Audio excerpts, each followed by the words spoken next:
Hamas को एक बहुत बड़ा नुकसान हुआ है। लड़ाई में हमास का एक और कमांडर मारा गया है।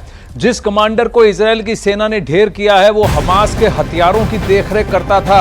एम्यूनिशन सप्लाई और एम्यूनिशन डिस्पर्शन ये उसका काम था। ऑपरेशंस में बहुत बड़ी भूमिका थी इसकी। आईडीएफ को एक गोदाम की खुफिया जानकारी मिली जिसमें हमास का कमांडर अबू जीना मौजूद था। जानकारी मिलते ही आईडीएफ ने गोदाम पर एयर स्ट्राइक कर उसे ढेर कर दिया। बहुत बड़ी कामयाबी कह रहा है आईडीएफ। इजराइल का दावा है कि हमास का एक बहुत बड़ा कमांडर था जिसको कि ऑपरेशनल डिटेल्स यानी कि एम्यूनिशन सप्लाई, प्रोक्योरमेंट और सप्लाई इसका दारोमदार इसके पास था, अबू जीना के पास। और इजराइल का दावा है कि उन्होंने हमास के एक बहुत ही अहम कमांडर को एयर स्ट्राइक के जरिए मार गिराया है।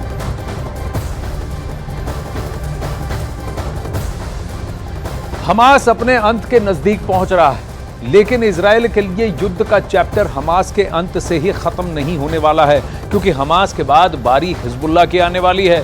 हिजबुल्लाह को लेकर जो रिपोर्ट अब सामने आई है वो नेतन्याहू की चिंता बढ़ाने वाली है।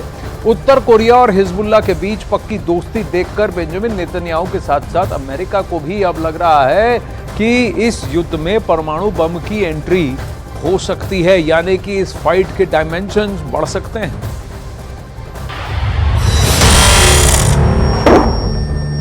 हिजबुल्लाह का सबसे नया वीडियो।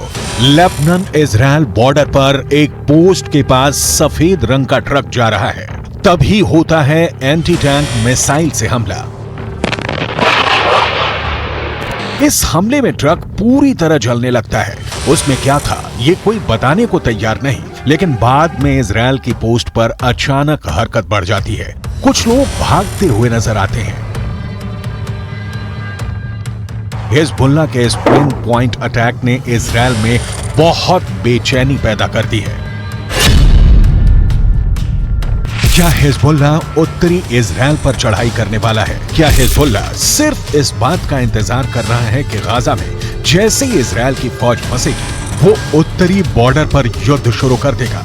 हिजबुल्लाह के हमले का सही वक्त क्या हो सकता है, इसे लेकर नेतन्याहू से लेकर बाइडन दोनों पसोपेश में हैं।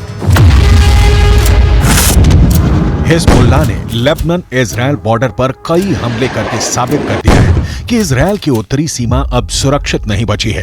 अगर गाजा पर ग्राउंड ऑपरेशन शुरू होने के बाद हमास, हूथी और हिजबुल्लाह ने एक साथ इजराइल पर हमला किया तो इनको एक साथ रोकना इजराइल के लिए बहुत बड़ा चैलेंज बन जाएगा।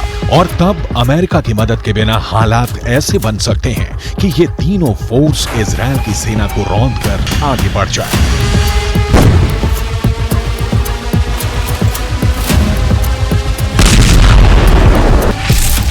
गाजा में हमास के लड़ाकों की तादाद 40 से 50 हजार के करीब है। उत्तर की तरफ लेबनान में मिलिशिया हिजबुल्लाह की तादाद 1 लाख से ज्यादा है। इनके सामने इजराइल में एक्टिव और रिजर्व फोर्स मिलाकर 6 लाख से ज्यादा सैनिक हैं। ये आंकड़े बताते हैं कि इजराइल के पास 4 गुना ताकत है।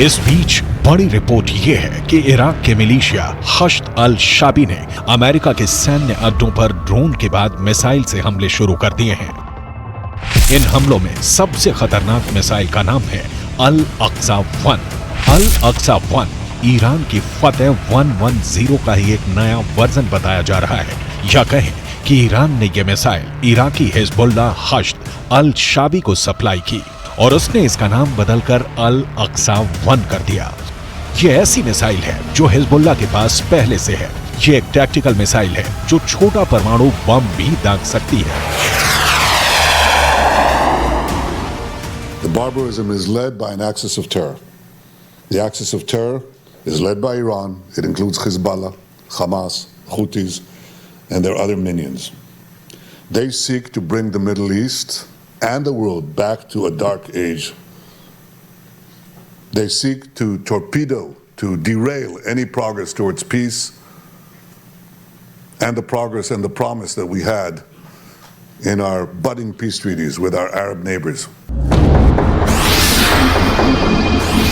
इसीलिए इस बैलिस्टिक मिसाइल को लेकर अब सबसे बड़ा सवाल पूछा जा रहा है कि क्या हिजबुल्लाह के पास टैक्टिकल हमले के लिए परमाणु बम भी हो सकता है, ऐसा परमाणु बम जिससे कम दायरे में बड़ी तबाही मचाई जा सके। क्या हिजबुल्लाह के चीफ हसन नसरल्लाह ने ये परमाणु सीक्रेट अभी तक छुपा कर रखा हुआ है? 2006 में अमेरिकी कांग्रेस को दी गई एक रिपोर्ट में कहा गया था कि लेबनान की मिलिशिया हिजबुल्लाह के उत्तर कोरिया से गहरे संबंध हैं। उत्तर कोरिया हिजबुल्लाह को हथियार भी देता रहा है। इसमें रॉकेट और मिसाइल से लेकर बम और गोले भी हैं। उत्तर कोरिया के लीडर किम जोंग उन को हिजबुल्लाह का बहुत बड़ा फैन कहा जाता है। उत्तर कोरिया ने फिलिस्तीन का भी हमेशा समर्थन किया है और अब दक्षिण कोरिया से ऐसी रिपोर्ट आ रही है कि जो रॉकेट हमास और हिजबुल्लाह इस्तेमाल कर रहे हैं उन पर मेड इन उत्तर कोरिया वाली छाप लगी हुई है। इनका लॉन्चिंग सिस्टम 2014 में ही उत्तर कोरिया से सप्लाई किया गया था। ऐसे रॉकेट हमास को भी मिले, हिजबुल्लाह को भी दिए गए। इसमें 122 मिलीमीटर का कात्यूशा रॉकेट भी है, जिससे हिजबुल्लाह ने उत्तरी इजराइल पर हमले तेज किए हैं। सवाल है, हिजबुल्लाह और किम जोंग उन का याराना डेंजर मार्क के ऊपर जा चुका है और क्या इसमें कोई परमाणु सीक्रेट भी छुपा हुआ है?